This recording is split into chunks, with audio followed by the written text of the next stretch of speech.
Mi nombre es Lilia García Torres. El documental invitado de esta ocasión es La Batalla del Volcán. Es una producción de Julio López del 2018 con una duración de 102 minutos. Bienvenido, Julio. Hola, ¿qué tal? Muchas gracias por la invitación. Un gusto tenerte aquí. Me gustaría empezar por preguntarte, todo documental inicia con una pregunta o lo detona una pregunta. ¿Cuál fue la pregunta de tu investigación y cuéntanos sobre este proceso? En un primer momento yo quería hacer una película sobre la guerra civil salvadoreña porque me parecía que yo no iba a poder hacer documentales sobre el Salvador del presente, el Salvador contemporáneo, si no entendía de dónde venía El Salvador, de dónde venía la violencia, porque quería hacer documentales sobre violencia. Entonces, como que muy rápido decidí al inicio de mi carrera que mi primer película fuera sobre la guerra civil para entenderla. Para entender cuál era la influencia que había tenido la guerra civil en El Salvador del presente. Un Salvador siempre en una crisis social muy aguda, con mucha violencia, con muchos problemas sociales. Así que ya me decidí a hacer una película sobre la guerra y ya empezando a ver la guerra y a leer sobre la guerra, a hablar sobre la guerra, me saltó muy rápido el tema de la ofensiva y dije, bueno, no se ha hablado de la ofensiva nunca en una película, casi no hay libros, casi no hay información, entonces me pareció que era un excelente tema para al entender la ofensiva también poder entender toda la guerra, ¿no? Entonces, por un lado, ya teniendo el tema, la pregunta fue saber qué pasó en la ofensiva y hacer un análisis histórico, político, militar y social sobre el papel de la ofensiva en la historia de El Salvador del siglo XX. Y, digamos, en otro orden de preguntas había también unas preguntas de orden personal. O sea, yo quería saber cuáles eran los dolores, cuál había sido cómo la guerra afectó a las personas, a las familias salvadoreñas, en sus vidas, con la violencia, con el dolor, con las heridas. Tenía muchas ganas de explorar esa otra parte también. Entonces iba por esos dos carriles, como uno más histórico-político y uno más social-personal. Es un poco impactante, o más bien es muy impactante para los espectadores iniciar a ver la batalla del volcán y encontrarte con que los exguerrilleros de ambos bandos están platicando, están reunidos y están hablando de lo que fue la batalla. Y yo me imagino que si para nosotros como espectadores es difícil, para ti como realizador también lo ha de haber sido. Cuéntanos sobre esa experiencia. El corazón de la película es el diálogo. Siempre fue, vamos a hacer que esta película sea un ejercicio de diálogo entre las partes, ¿no? A veces son de la misma persona con su pasado, a veces entre compañeros militantes. Llega al nivel más complicado que es entre otros, entre antiguos enemigos, un diálogo entre antiguos enemigos. Hay otros diálogos importantes que era el de ellos con nosotros también, como el generacional. Me parece que es un diálogo también muy importante. En el momento fue emocionante, la verdad, o sea, tener como las condiciones. Yo creo que las dudas o los estremecimientos vinieron antes, a la hora de imaginar, ¿no? Y por qué no hacemos secuencias donde logremos juntar eso. Y fueron aproximadamente, la investigación duró 3 años y en paralelo se iba haciendo como el conocer gente que pudiera participar en la película, eran como la base de la investigación. Y ahí, como conociendo a la gente, hablando, poco a poco fuimos imaginándonos que sí lo íbamos a lograr hacer, hasta que lo logramos hacer. Sobre todo el más importante, digamos, el que sostiene, es el encuentro de los 3 miembros de las FPL, de las Fuerzas Especiales de las FPL con el capitán del Atlacatl. Ese fue como ese momento que fue un resultado de ir a hablar con la gente, de explicarle a la gente de que ese momento político en El Salvador, yo creo que había mucha distensión y se podía hablar con mucha libertad del tema, no tanto antes, probablemente no tanto ahora. Fue justo un momento en que era una coyuntura política que permitía tener esos diálogos, que ya había pasado suficiente tiempo, además, digamos, ya se habían bajado un poco los ánimos, entonces creo que era el momento indicado para poder hacerlo. Pero el proceso estuvo llenísimo de dudas. Yo en varios momentos pensé no se va a poder. Personalmente también era difícil tener esta avalancha de sentimientos conociendo a tantas personas, con tantas ideologías, con tantos puntos de vista diferentes, pero se logró al final, afortunadamente. Sí. Los hechos que nos cuentas están situados en pocos días, empiezan el 11 de noviembre del 89, para el día 22 ya estamos pues finalizando este proceso de ofensiva. Y han pasado, como dices, pues ya muchos años, y después cuando viene la firma de los acuerdos de paz en 92, lo procedente era pues la pregunta cómo caminamos hacia la paz, y pues esto, los conflictos armados nos han enseñado de alguna forma que el camino a seguir es la justicia transicional, ¿no? Pero parece que esto no se termina en El Salvador. ¿Qué vigencia tenía colocar un punto, estas preguntas que tú hacías? Tenía toda la vigencia y sigue teniendo todavía toda la vigencia, ¿no? Por las condiciones en que termina el conflicto salvadoreño, que es a través de una salida negociada, parte de esa negociación fue también, se generaron pactos de impunidad, ¿no? La ley de amnistía, digamos, como el mayor pacto de impunidad, pero hay otro montón de cosas sucediendo abajo, donde se decidió que para poder terminar la guerra y poder realmente llegar a un consenso de paz, había que prohibir, digamos, los procesos de justicia. Por lo menos los de crímenes de guerra, ¿no? Los crímenes de lesa humanidad. Nada, se llegó a este punto digamos, de impunidad o de no persecución, ¿no? De no justicia. He hablado con mucha gente que me dice, y creo que entiendo un poco también ese punto, que ese era un acuerdo que tenía que haber en ese momento porque las cosas estaban tan calientes y había sido una pequeña ventana que era importante, pero que después tuvimos que haber empezado, ¿no? Probablemente no 1 año, 2 años, 5, 10 años pudiera empezar a abrirse estos, pero no, se mantuvo este pacto, y este pacto, por un lado, digamos, yo creo que la consecuencia más grave de haber llevado ese pacto es que no hubo procesos de justicia, no hubo procesos de justicia transicional, no hubo procesos de reparación, y eso lo único que hizo es que, teniendo el tejido social en las comunidades destrozado después de la guerra, en vez de reconstruirlo, lo seguimos destrozando, y ahora tenemos la violencia que tenemos ahora en El Salvador, ¿no? Y que tenemos desde los 90 para acá. Por otro lado, también, digamos, dentro de esta triada, que se usa mucho en todas las labores de justicia, de memoria, que hablan de la tríada de memoria, verdad y justicia. Es en ese orden que se hace, ¿no? Se hace primero memoria para platicar, para dar sentido a qué fue lo que pasó, luego entran equipos jurídicos y académicos a ver verdad, a decir, bueno, lo que sí pasó fue esto y a tal hora y tal persona y de tal forma.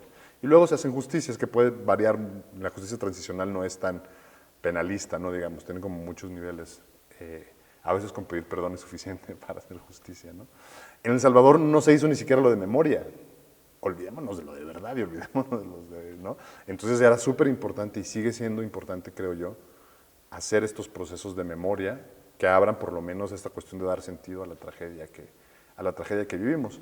Mientras habamos en salvadoreños vivos que vivieron en la década de los 80, que ya están vivos en los 80, va a ser una cosa que nosotros no nos podemos despegar de esa labor, ¿no? De hacer estos procesos de memoria, en un país donde casi no se hizo, ¿no? Por estas razones y por otras tantas más, de ser un país en permanente crisis.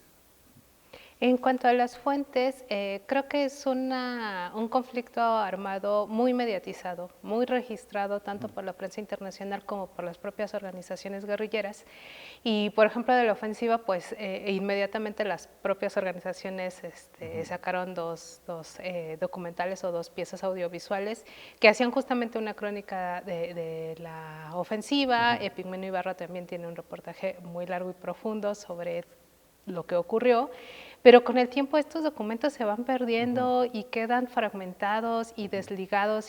¿Y cómo fue este asunto de darle sentido a las imágenes para que nos pudieras narrar en términos audiovisuales la ofensiva? Bueno, digamos, es muy, muy claro la forma, porque el 90 y tantos % del material de archivo es el de Epigmenio Ibarra. Entonces nosotros contamos la ofensiva desde el punto de vista de Epigmenio, muchas veces con su material en bruto y muchas veces con sus notas terminadas, donde él va dando cuenta de los hechos más importantes a nivel, digamos, que le puede interesar a un público internacional. Entonces fue relativamente, digamos, fácil. No fue fácil obtener ese material, digamos, fue un camino largo. Epigmenio fue súper generoso y nos dio no solo los materiales, sino que nos ayudó a terminar la película en los procesos de postproducción. Lo que sí era como muy evidente es que no hay, o sea, pero eso es evidente con casi todos los archivos de la guerra en El Salvador y básicamente con cualquier archivo de cualquier cosa en El Salvador, que nunca ha habido condiciones para tener archivos cuidados, bien catalogados, y todo eso se ha ido desapareciendo y perdiendo. Material sensible como el de la guerra, producido en esos tiempos, era más difícil controlarlo y tenerlo. Entonces, es como muy evidente que había poco material. Encontramos un montón de prensa, pero archivos así sobre la ofensiva casi no, de video casi no hay. Y el de Pigmenio era el más completo. Y además, por la capacidad que tuve Pigmenio de moverse por toda la batalla, es probablemente las escenas más simbólicas, las más icónicas de la ofensiva son las de Pigmenio, sin duda, ¿no? Pienso que el cine salvadoreño, hecho por salvadoreños, ha tenido pocas posibilidades de verse en salas de cine en El Salvador. Una producción muy pequeña antes de la guerra, a pesar de que en la guerra hubo una producción grande, no se pudo ver en El Salvador. Y recién ahora, la década pasada, ha habido varias producciones que sobre todo además hacen memoria del conflicto armado y que se está viendo. ¿Cómo le fue a la batalla del Volcán frente al público? A la batalla del Volcán le fue bastante bien, estuvimos varias semanas en una de las cadenas comerciales. Le fue bien, yo creo que la película está como diseñada para hablarle al público salvadoreño, porque es una película muy salvadoreña y pone sobre la mesa una discusión que no se había dado, creo yo, en el cine y en otros espacios probablemente, con esta manera tan franca y honesta y humanista de retratar la guerra y los dolores y los odios de la guerra. Entonces lo que hacía, por un lado, era mostrar cómo había sido la ofensiva, que la gente que la vivió no lo tenían tal vez tan claro, ya no lo recordaba, y toda la gente que la vivió no. Y por otro lado, poner sobre la mesa estas discusiones de memoria, de reconciliación, de perdón, de justicia. Entonces conectó muy bien con el público salvadoreño y creo que lo sigue haciendo hasta la fecha que se sigue mostrando. Yo pensé que digamos, el primer público era la gente que estaba viva durante la guerra, pero no, resulta que conecta igual también con las nuevas generaciones y entonces eso era fue bonito el proceso porque terminamos teniendo siempre salas llenas porque la gente la veía y era el boca a boca tal cual, porque además lo hacíamos sin recursos de publicidad ni nada, ¿no? Poniendo un post en Facebook, pero la gente iba llevando y se fue llevando y así hasta la fecha. Hasta la fecha se sigue, la liberamos cada tanto y siempre se hace como esta avalancha de gente que no la había visto y que ya la ve y entonces la empieza a recomendar. Y con lo cual yo espero que sea una película que se siga viendo a lo largo de los años y que lo que hace además, que es lo bonito, es generar el diálogo, porque la película invita absolutamente inmediatamente a los salvadoreños y a mucha gente relacionada con las historias del Salvador a hablar sobre eso, ¿no? Que era el objetivo de la peli. ¿Tú por qué crees que estas generaciones son las que revisitan el conflicto? Porque somos los que la vivimos siendo niños o bebés, ¿no? Que nacimos en medio del conflicto, ¿no? Y eso es, o sea, nosotros estamos también, no diré víctimas, pero si nosotros vivimos y sufrimos, digamos, las consecuencias de haber vivido en un país con guerra, ¿no? Lo que pasa es que no éramos conscientes de ello en ese momento, pero son cosas que uno arrastra y que de alguna forma lo va sacando. No es un caso particular salvadoreño, ¿no? Los argentinos han como delimitado muy bien cuál es la producción, los 3 momentos de producción de memoria después de un hecho de violencia totalizante, que puede ser una dictadura, una guerra o un desastre natural. Y siempre es todo el material, o sea, la primera etapa de producción de memoria y de discurso de memoria es la que se hace en el momento, bajo el calor de los fierros y además siempre muy cargado, digamos, del bando o del lado ideológico del punto de vista que uno tenga. Cuando termina la crisis viene todo un periodo de dar la versión de los hechos de cada quien. Aquí toma mucho peso los familiares de las víctimas o las víctimas que están buscando justicia, ¿no? Donde se hacen todos los productos de contar qué fue lo que pasó. Y la tercera punto siempre son los hijos de la gente que vivió o que fue militante o que sufrió, porque digo, nosotros vivimos también eso, pues, o sea, nuestra vida está marcada literalmente por el hecho. Y también necesitamos dar sentido a nuestra experiencia, pero también nosotros tenemos la ventaja de no haberlo vivido, ni haber tomado decisiones, ni haber hecho, o sea, no, nada. Entonces, podemos hacer un montón de preguntas, o podemos hacer un montón de encuentros, o podemos hacer un montón de estrategias discursivas que antes nadie las hubiera querido o literalmente no se podían hacer, y nosotros sí tenemos esa oportunidad. A mis hijos ya no van a tener que darle sentido a esa tragedia de la forma tan profunda, entonces habrán otros temas, habrán otras crisis a las cuales darle sentido, así que ya habrá otro. Pero sí, es como esta estela y los argentinos lo tienen súper bien delimitado con la dictadura en los 70s, cómo van haciendo eso. Y yo cuando vi ese marco teórico, yo dije, ahí está, o sea, en Centroamérica es igual. Y por eso lo puedes ver en Nicaragua, en Guatemala y en El Salvador, los países que tuvieron guerras frontales abiertas declaradas a nivel internacional, que somos una generación que estamos haciendo eso, ¿no? Que nacimos justo a finales de los 70s o a principios de los 80. ¿Qué preguntas, después de haber hecho pues todo este trayecto, no solamente de la investigación, sentarte en la mesa de edición, pensarlo, desayunar, dormir, bañarte con el documental en la cabeza, te quedaron sobre la ofensiva del 89? Nosotros hicimos un análisis político-histórico para ver cuál era cuál era el papel de la ofensiva en la historia salvadoreña, ¿no? Y en la historia política salvadoreña. Hicimos un análisis militar también para entender cuál era el papel de la ofensiva dentro de las batallas de todo el continente americano del siglo XX, y uno personal. Entonces quedaron preguntas abiertas en el plano personal. Creo que más bien se cerraron heridas, cosas que uno traía, que uno mismo trae, que otra gente traía. A nivel militar quedaron muy pocas preguntas también. O sea, es la segunda operación militar guerrillera, es la segunda operación guerrillera más grande ocurrida en el siglo XX en América Latina. Solo fue más grande la toma de Zacatecas de Pancho Villa en 1914 y después es la ofensiva. Con eso, y fue la última gran batalla en el contexto de la Guerra Fría, entonces con eso ya debería de estar en los anales de la historia, pero bueno, no lo está. Quién sabe si lo está alguna vez. Y a nivel histórico, político, yo creo que sí hay preguntas pendientes que hacerle a la comandancia sobre la forma en que decidieron ejecutarla.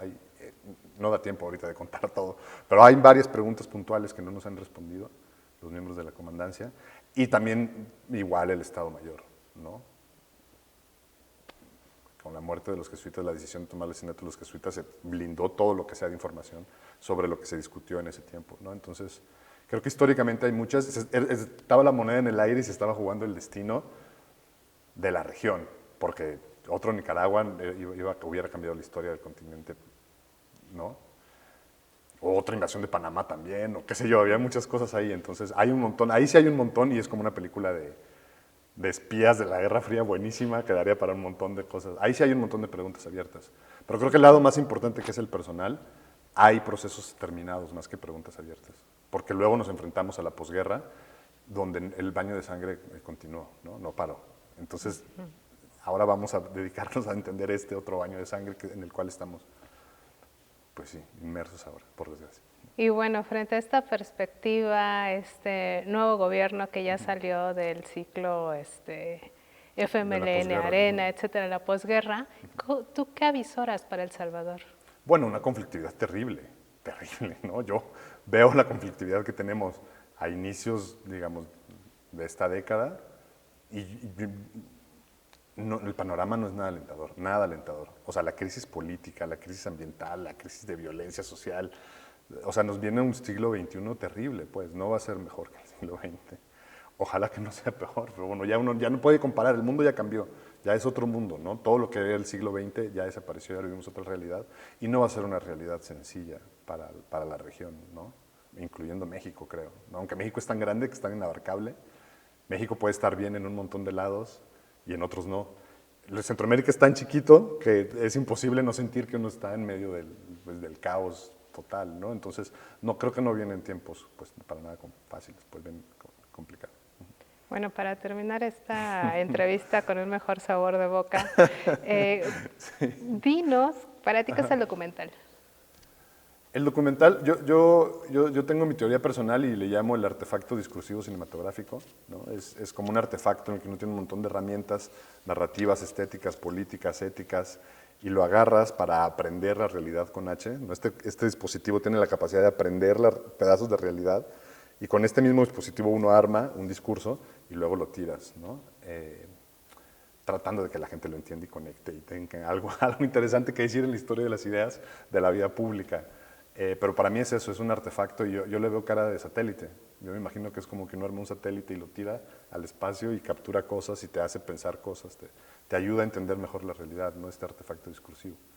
Y pues eso es para mí. El cine es eso, pero bueno, el cine puede trabajar con mucha fantasía, y el documental tiene como algunos anclas artificiales con la realidad que nos hacen un acercamiento interesante también. Pues qué bonita imagen de satélite nos dejas. Julio López, director y productor, te agradezco muchísimo haber estado aquí.